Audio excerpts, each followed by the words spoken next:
আগমন। রাতে গ্রামে ফিরে আসাটা রুহুলের পছন্দ ছিল না। শহরের নরম আলো, শব্দ আর ব্যস্ততা ওর সঙ্গী হয়ে গিয়েছিল। কিন্তু বাবার মৃত্যুর পর ওর আর কোনো উপায় ছিল না। 5 বছর পর গ্রামে ফিরে আসছে সে।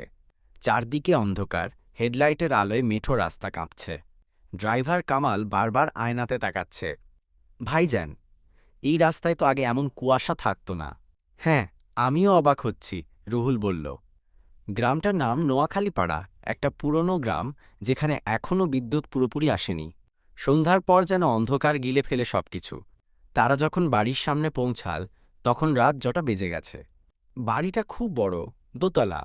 একসময় এই বাড়ির পরিচিতি ছিল গোটা অঞ্চলে। এখন দেয়ালে শ্যাওলা, ছাদের কোণে বাদুড়ের বাসা। কামাল ব্যাগ নামিয়ে বলল, ভাইজান, আমি তাহলে চলে যাই। দেরি করলে ফিরতে পারবো না। রুহুল মাথা নেড়ে বলল, ঠিক আছে।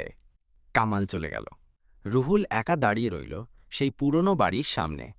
হঠাৎ বাতাস বয়ে এল, সঙ্গে কানে আসলো একটা চাপা কান্নার শব্দ। সে চমকে তাকাল পেছনে।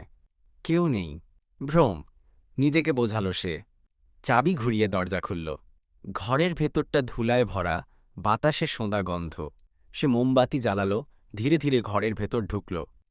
ঘরের এক কোণে একটা ছবি টাঙানো, ওর বাবা, মা আর সে নিজে ছোটবেলায়। সেই ছবিটার নিচে একটা কাঠের সিন্দুক রাখা। রুহুল ধীরে ধীরে সিন্দুকের কাছে গেল। হাত বাড়িয়ে ছুঁইতেই হঠাৎ এক ঝাপটা হাওয়া উঠল। মোমবাতি নিভে গেল। খেয়ে চিৎকার করল সে। ঘরের মধ্যে ঠান্ডা বাড়তে থাকল। মনে হচ্ছিল কেউ তার খুব কাছেই নিঃশ্বাস নিচ্ছে। তখনই আবার সেই কান্নার শব্দ, একেবারে কানের পাশে। এই পর্যন্তই প্রথম পর্ব। কেমন লাগলো আপনার?